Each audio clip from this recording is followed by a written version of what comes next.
네, 반갑습니다, 여러분들. 단타수장 전문가입니다. 자, 우리 연말에서 연초, 우리 보통 연말 랠리라는 말이 있죠. 또 산타 랠리라는 말도 있고요. 근데 올해는 또 산타 할아버지가 편찮으신지 오진 않을 것 같긴 한데요. 자, 아무튼 우리 JP 모건 헬스케어 컨퍼런스라는 우리 빅 이벤트, 글로벌 제약사들의 빅 이벤트 속에서 참여하는 기업들이 어떤 기업들이 있으며, 또 그리고 이것들을 통해서 앞으로 추가적인 어떤 기대감이 형성되거나 실적적인 부분으로 또 전환이 되어서 주가 상승의 어떤 소재거리가 될 수 있을지에 대해서 같이 한번 좀 살펴보는 시간을 갖도록 하겠습니다. 여러 가지 종목들이 있습니다. 근데 그 중에서도 매년 있어 왔던 이 JP 모건 헬스케어 컨퍼런스에서 기대감으로 반영이 되거나 혹은 또 추후에 기술 수출에 대한 가능성이라든지 이런 또 다른 기다리고 있는 여러 가지 호재거리들이 나타날 수 있는 좀 약간 확률적인 부분을 시장에 노출되어 있는 데이터적인 수준에서 우리가 분석하고 좀 참고를 해보는 그런 시간을 가질 겁니다. 자, 영상 본격적인 시작에 앞서서 여러분들 구독, 좋아요, 알림 설정부터 한 번씩 꼭 부탁드리겠습니다. 자, 현재 녹화 시간 1시 35분 정도 지나가고 있습니다. 자, 현재 녹화 시간 기준으로 했을 때 국내 시장 잠시만 한번 체크를 좀 해보도록 하면요. 메이저들 수급은 좀 썩 좋지 못한 상황입니다. 코스닥 중심으로는 기관, 금투, 투신에서 좀 들어오고 있지만 외국인들은 선물과 현물, 양대시장 포함해서 모두 다 매도세를 연출 중에 있습니다. 자, 보시는 것처럼 코스피는 0.13%대 약보합권, 코스닥은 그래도 0.08% 강보합권에 지금 자리를 좀 잡아주고 있는데, 국내 시장 오늘도 좀 출렁임은 상당히 좀 심했어요. 그럼에도 불구하고 이렇게 또 가파르게 말아 올려주고 있는 모습들, 오늘 우리나라 시장의 분봉 흐름입니다. 분봉의 차트 흐름인데요. 이런 식으로 등락이 굉장히 큰 모습들을 좀 나타내주고 있고, 그럼에도 불구하고 코스닥 중심으로 빠르게 좀 만회해서 올라오고 있는 중입니다. 굉장히 요즘 같은 경우에는 여러분들 잘 아시다시피, 그리고 제 영상을 꾸준하게 시청하시는 분들은 더더욱 잘 아시다시피, 우리가 지수에다가 무언가를 기댈 수는 없어요. 시장을 바라고서 시장이 좋아질 것을 기대하면서 이 시장의 흐름을 타고서 뭔가 매매를 하고 수익을 보겠다? 지금은 그럴 수 있는 시장이 아닙니다. 재료가 있으면 그 재료 분석을 확실하게 해주셔야 되고, 그 다음에 기술적으로 접근을 하실 거면 확실하게 기술적으로 접근을 하셔야 됩니다. 애매모하고 그냥 뭐 올라가는 거 막 사고 쫓아 사고 이런 유형들, 그렇게 해서 돈 벌 수 있는, 정말 아무것도 모르고 그냥 대충 주식을 해서 돈을 벌 수 있는 시기는 이미 끝이 났고요. 그런 거는 한 10년에 한 번 올까 말까 한 작년 2020년도 같은 그런 엄청난 폭등장이죠. 그건 10년에 한 번 올까 말까 한 여러분들에게 잠시나마 기회를 주는 그런 시장이었습니다. 그 시장에서 아직도 헤어나오지 못하신 분들은 빠르게 또 꿈에서 깨어나셔야겠죠. 자, 몇 가지들 여러분들께 좀 전달을 해 드려보도록 하겠습니다. 자, 먼저 제약바이오의 종목들이 수익이 가장 좋은 시기가 왔다. 이거는 통계적으로 있습니다. 제가 그래프를 좀 따로 캡처를 하지 못했는데, 통계적으로 통상 1월달, 12월에서 1월달, 길면 2월까지, 이때까지는 제약바이오 종목들이 상대적으로 조금 강해요. 제약 섹터의 차트 주봉 흐름을 놓고 보시더라도 보통 통상 12월에서 1월, 그리고 길면 2월이라고 말씀을 드렸죠. 보시는 것처럼 여기 연말쯤부터 해가지고 제약 섹터의 테마 전체적인 강세 흐름, 작년은 2020년 코로나 1차 팬데믹 이후에, 코로나 팬데믹 이후부터 또 더 특히나 반등이 좀 보였었죠. 그럼에도 불구하고 쭉 조정을 받다가 연말이 다가오면서부터 시세가 좀 나오기도 시작했었죠. 여기도 연말에서 연초까지의 엄청난 폭등 랠리, 이런 식으로 해서 연말 연초, 보통 12월에서 1, 2월까지 이렇게 해서 흐름들이 통상 잘 나옵니다. 이렇게 빅 이벤트가 있고, 또 그리고 섹터 테마별로 자연스럽게 순환매를 이루는 게 우리나라의 시장의 특징적인 부분이잖아요. 주식시장은 그 안에서 어떤 특정 테마들과 섹터들이 계속 수급이 좀 순환매를 돌면서 이쪽을 또 키우면 저쪽이 좀 일시적으로 죽고, 이런 모습들이 자연스럽게 항상 나타나는 거예요. 그렇기 때문에 여러분들, 우리가 가치 투자 관점에서는 통상 자꾸 사고팔고 하지 말고 열심히 그냥 버티고 가져가라, 이런 말을 하기는 하는데, 글쎄요, 뭐 그것도 틀린 전략은 아니지만 뭐 맞는 전략이긴 한데, 오히려 수익들을 쪽쪽쪽 이제 빨아먹을 수 있는 그런 능력이 된다라고 하면은 오름들만 보면서 수익만 빨아먹으면 되는 거 아니겠습니까? 좀 그런 생각이 좀 들어요. 무조건 장기 투자만은 답이 아니다. 전 이렇게 좀 주장하는 편입니다. 장기 투자가 여러분들이 뭐 여러 가지 뭐 이렇게 머리 쓰지 않고 그래도 좋은 기업을 골랐다라고 하면은 조금 오래 가져갈수록 시간이 돈이 되는 그런 루트인 건 맞아요. 근데 이제 열심히 돈을 좀 굴려가면서 회전을 고려하고 이 순간순간 시장에서 말하고자 하는 것들을 읽어가면서 그 흐름을 좀 탄다면, 그리고 각각의 시기별로 일정들을 또 나가면서 그렇게 해서 매매를 한다면 글쎄요, 수익을 꾸준하게 발생할 수 있고 그 꾸준함이 쌓이고 쌓여서 아무래도 장기 투자보다도 어쩌면 정말 수익을 제대로 낼 수 있는 상황이라면 그러면 더 큰 수익이 충분히 나올 수 있다고 보거든요. 제 얘기하는 겁니다. 저는 장기 투자를 좀 안 하는 편이었거든요. 그래서 저는 이제 전업 투자를 할 당시에는 제가 좀 돈을 많이 벌었던 거는 회전율을 높이는 매매 위주로 했었습니다. 그래서 단기 매매를 너무 비판하는 분들을, 저는 그분들을 좀 더 비판하고 싶어요. 그래서 너무 막 단기 매매하는 사람들은 돈 못 번다, 단기 매매하는 거는 뭐 도박이다 이러시는데, 글쎄요, 저는 그렇게 생각하고 싶지는 않습니다. 실제로 제가 벌어봤기 때문에 저의 부를 이렇게 축적해 준 게 바로 그런 단기 매매이기 때문에 기준만 알고 기술만 명확하게 있으면 이것도 성공할 수 있는 길은 맞다. 자, 아무튼 그래서 여러분들께 뭐 무조건 단기 매매만 해라 이건 아니지만, 이처럼 지금 이렇게 이벤트가 있을 때는요, 그 이벤트 쪽으로 시선을 좀 돌려주셔야 되는 거예요. 그래서 그런 부분들을 같이 한번 좀 살펴보도록 하겠습니다. 자, JP모건 헬스케어 컨퍼런스, 전 세계 글로벌 제약사들이 정말 수많은 기업들이 참여를 해가지고 각각의 자기들의 임상 데이터의 어떤 중간 발표라든지 최종적으로 나왔던 공시를 했던 임상들을 또 추가적으로 데이터를 업데이트를 한다든지 여러 가지들 자기들의 기술력들을 뽐내는 거예요. 그래서 기술 수출에 대해서 관심이 있는 기업들 혹은 어떤 혁신적인 신약을 전 세계적으로 이제 얘네들은 진짜 이거 대단하다 싶을 정도로 데이터를 산출시키고 있는 기업들은 또 JP모건에서 초청을 합니다. 그래서 뭐 초청을 받아서 가는 경우들도 있고 자체적으로 또 매년 참가를 해오던 기업들도 있고 또 우리나라를 대표한 제약주들로서 항상 또 이렇게 뽑혀가지고 가는 경우들도 있고, 뭐 참가하는 루트는 좀 많은데요. 이제 거기 참가해서도 직접적으로 글로벌 제약사들 관계자들 앞에서 PPT를 띄워서 IR을 하는 경우가 있고요. 대표적으로 뭐 작년 같은 경우에 삼성바이오로직스라든지, 올해는 뭐 SK 바이오팜도 참가를 하고, 바이오사이언스는 아직 최종적으로 미정이지만 가능성은 좀 높죠.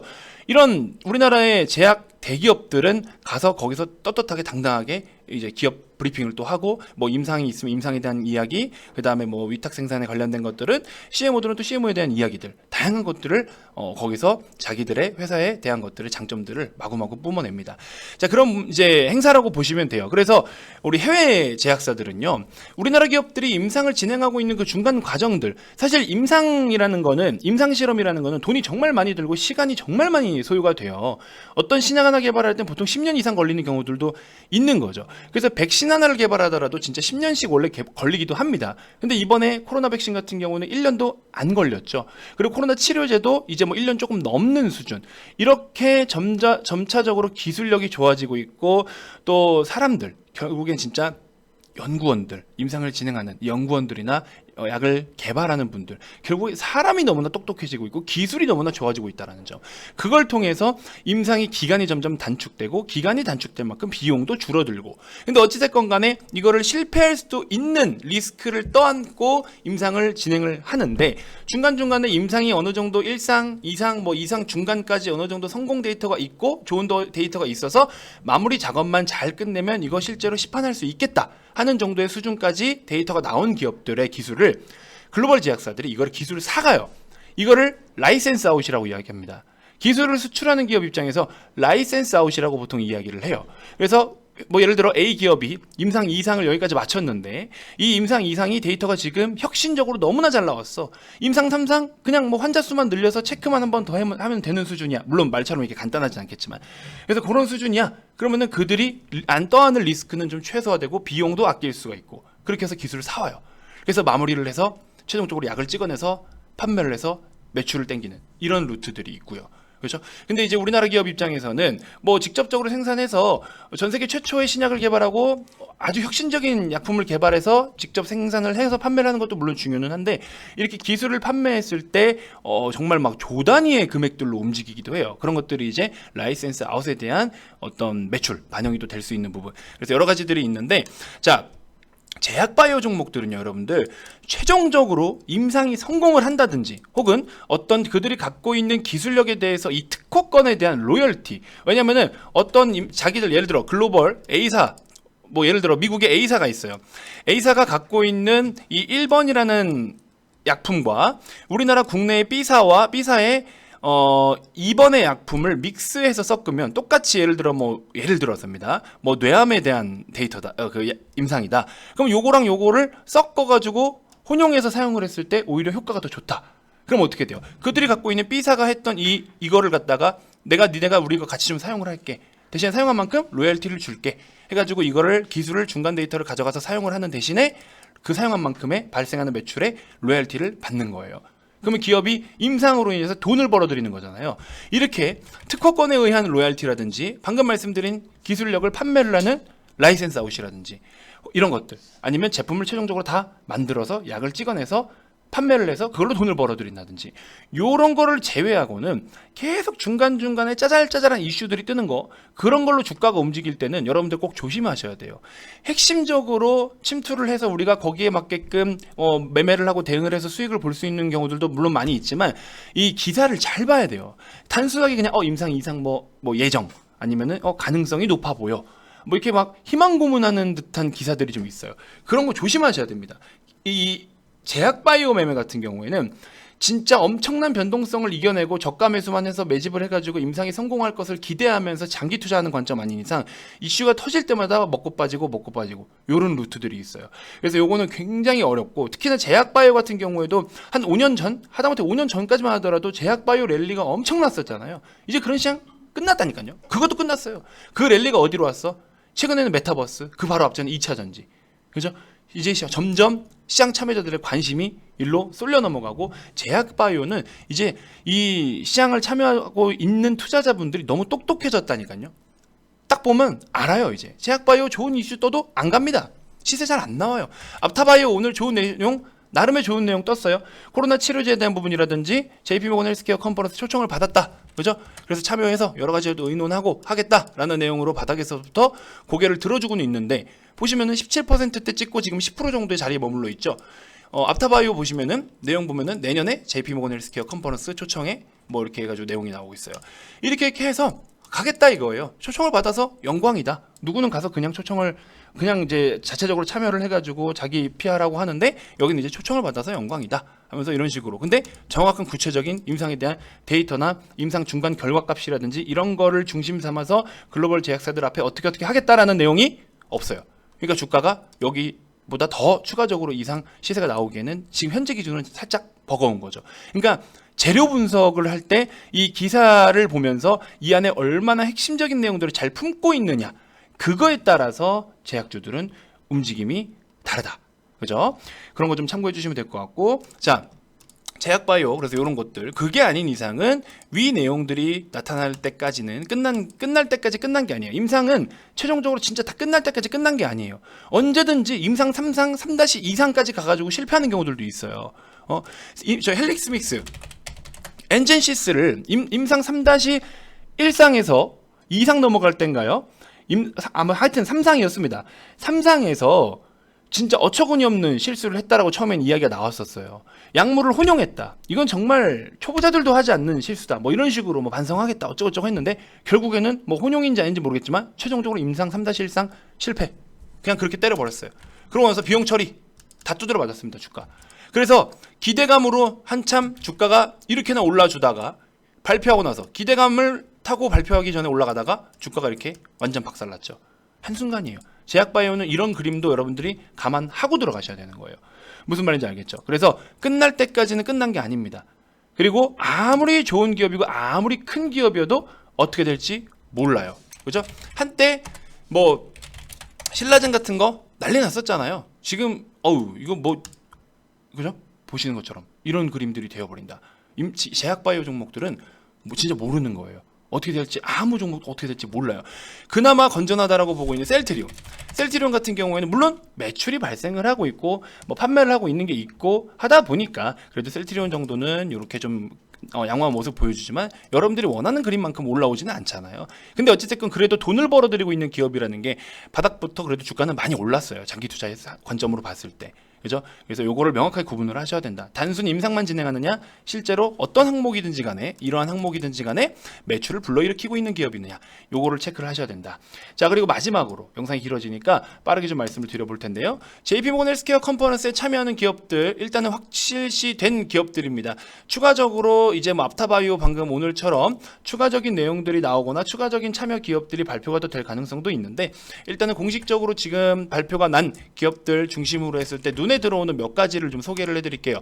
네오이뮨텍 대면 참석합니다. 그 다음에 뭐 녹시자 같은 경우 비대면 참석, 올릭스도 대면 참석합니다. SK바이오팜 대면, 파맵신 대면 참석. 그래서 뭐 비대면이라고 했을 때도 요즘 뭐 코로나 때문에 작년에도 거의 비대면으로 했던 걸로 알고 있는데, 코로나 때문에 비대면으로 진행을 할 수는 있습니다. 근데 가면은 이렇게 막 우리 뭐 호텔 같은 데서 무슨 뭐 세미나 하듯이 그런 분위기 속에서 나가가지고 뭐 기업 발표도 하고 PPT 띄워놓고 하는데, 이제 기타 그 밖에 참여 행사에 참여는 하는데 저렇게 메이저 자리에 올라가지 못하는 기업들은 뒤에 부스 차려놓고서 이제 기술을 자랑하고 약간 취업박람회 가듯이 그런 느낌으로 또 이렇게 뒤에서 해요. 그래서 거기에서도 얼마나 자기들의 기업들을 홍보하고 PR하느냐, 그거에 따라서, 그죠? 그거에 따라서 기술 수출 가능성도 당연히 커지겠죠. 그것도 하나의 영업이나 마찬가지인데. 그리고 이제 중간에 임상에 대한 데이터들을 좀 다 살펴보는 게 사실은 좀 좋은데, 저는 지금 이 중에서 가장 눈에 들어오는 게 뭐냐면, SK바이오팜 같은 경우에도 임상 3상 요것들, 요런 거 포함해서 SK바이오팜이 자체적으로 가지고 있는 임상 여러 가지 파이프라인들이 그래도 데이터들이 꽤 안정적으로 잘 나오고는 있어요, 현재까지. 추가적으로 네오이뮨텍, 최근에 바닥에서부터 머리를 들기 시작했는데, 네오이뮨텍도 이번에 뇌암과 그다음에 뭐 대장암, 췌장암 이런 데이터들이 잘 나왔어요. 근데 이 수치상으로 뭐 어떤 데이터가 33%니 35%니 막 이렇게 나왔던 게 있는데, 그 33, 35가 100에 대비해서 작다라고 해서 데이터가 잘 안 나온 게 아니고요. 다른 기업들은 글로벌 다른 기업들 똑같은 임상을 진행하고 똑같은 이 질병에 대해서 신약을 개발하는데, 그 질병 개발할 때 거기에서 나온 데이터들이 5%, 7%, 8%밖에 안 됐어요. 그거에 비해서 33%면 압도적으로 잘 나온 거죠. 근데 33%밖에 안 돼라는 것 때문에 시장은 패대기를 치더라고요. 억울하게 빠진 거죠. 그죠? 그러니까 이런 종목들은 오히려 억울함을 이용해서 저가 매수로 활용할 수 있는 찬스도 될 수 있다는 점. 그리고 이번에 대면 참여를 또 하는 기업이라는 점. 그죠?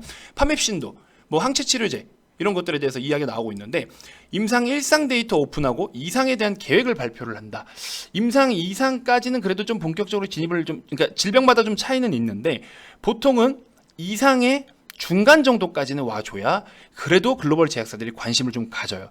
기술 수출이 1상에서부터 일어날 수도 있는데, 보통은 2상 정도의 중간 정도까지는 와주어야 기술 수출이 보통은 조금 더 가능성이 높다. 그래서 그런 부분까지 좀 체크를 해본다면, 일단은 저는 대면 참석하는 기업들에 우선적으로 관심을 가져보시면 좋을 것 같긴 한데, 그 중에서 저는 주가적인 측면에서도 매력이 좀 있는 네오이뮨텍을 좀 탑픽으로 꼽고는 있다. 근데 제약바이오는 말씀드렸다시피 밑밥 좀 깔게요. 이건 대놓고 밑밥 깔아야 됩니다. 어떻게 될지는 아무도 모른다. 그래서 네오이뮨텍 기준으로 했을 때는 바닥에서부터, 그죠? 이렇게 지금 고개를 들어 올려주고 있는 상황이고, 아까 보시는 SK바이오 팜 같은 경우에도 상대적으로 많이 빠져서 지금 공모가 부근에 머물러 있는, 공모가의 처음에 시초가 부근에 머물러 있는 수준이죠. 그다음에 파맵신, 제약바이오 종목도 최근에 전부 다 많이 빠졌어요. 근데 파맵신도 역시나 마찬가지로 이렇게, 그죠? 최근에 기대감이 좀 실리면서 올라오고 있는 부분들. 시장은 항상 어떠한 것들이 있을 때 선반영해요. 미리미리 다 눈치를 챕니다. 그래서 그런 것까지 놓고 본다면 여전히 이런 종목들 탑픽으로 좀 꼽고 싶으니까 여러분들 꼭 한 번씩 참고해 보시고, 뭐 매매를 좀 하시겠다 하시는 분들은 소량씩 관심을 좀 가져보셔도 좋을 것 같습니다. 자, VIP방에서는 이렇게 다양한 것들을 토대로 해서 여러분들께 뭐 단기적인 매매면 단기적인 매매, 또 시장 흐름에 따른 어떤 전략적인 부분 여러 가지들을 알려드리고 공유해드리고 리딩으로 도와드리고 있어요. 그래서 다양한 것들 여러분들이 VIP방에 오시게 되시면은 정말 편안한 매매가 가능하실 거고, 시장이 절대 뒤처지지 않는 그런 매매가 되고 그런 투자자가 되실 겁니다. 꼭 VIP방에 오셔서 다양한 정보들을 좀 참고하시고 주식 투자에 있어서 여러분들이 많은 도움을 받으셨으면 좋겠습니다. 자, 010-221-2353 업계 최고로 저렴한 가격대니까 주저하지 말고 오셔서 최소한의 투자 속에서 여러분들이 최대의 효과를 극도로 누려가셨으면 좋겠습니다. 다음 영상에서 또 인사드리도록 할게요. 지금까지 단타수정 전문가였습니다. 고맙습니다.